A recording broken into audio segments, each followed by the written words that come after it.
प्रयोग. प्रयोग किती प्रकारचे असतात? तर प्रयोग 3 प्रकारचे असतात. कोणते? तर पहिला असतो कर्तरी प्रयोग, दुसरा कर्मणी प्रयोग आणि तिसरा आहे भावे प्रयोग. आता आपण वाक्याकडे जाऊया. बघा, पहिलं वाक्य काय आहे? राम आंबा खातो. आता या वाक्यात राम हा काय आहे? कोणी खाल्ला आंबा? रामने खाल्ला. म्हणजे राम करतो, क्रिया करतोय. कोण करतो क्रिया? राम करतोय. म्हणून राम काय झाला?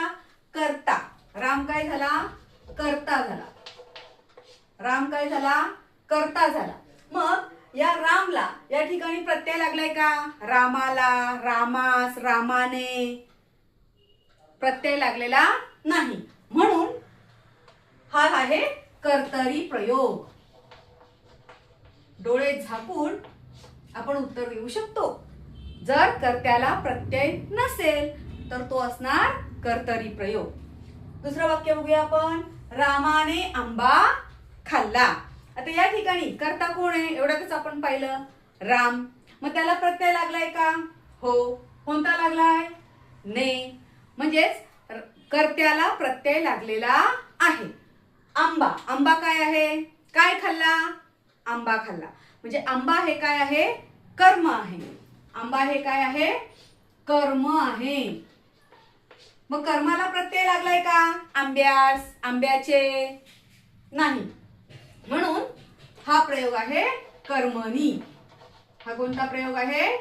कर्मणी प्रयोग आहे. कर्माला प्रत्यय नाही, कर्मणी प्रयोग.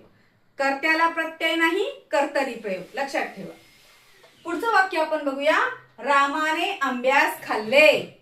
रामाने आंब्यास खाल्ले. मग या ठिकाणी बघा, कर्ता आहे राम, त्याला प्रत्यय लागलेला आहे. कर्म आहे आंबा, पण आता झाले आंब्यास, म्हणजे कर्मालाही प्रत्यय लागलेला आहे. मग ज्या वेळेस कर्ता आणि कर्म या दोघांनाही प्रत्यय लागलेला असतो तेव्हा असतो भावे प्रयोग. कोणता प्रयोग असतो? भावे प्रयोग. आलं लक्षात? बघा, कर्त्याला प्रत्यय नाही, कर्तरी प्रयोग. कर्माला प्रत्यय नाही, कर्मणी प्रयोग. कर्ता आणि कर्म दोघांनाही प्रत्यय असेल तर सांगायचं भावे प्रयोग.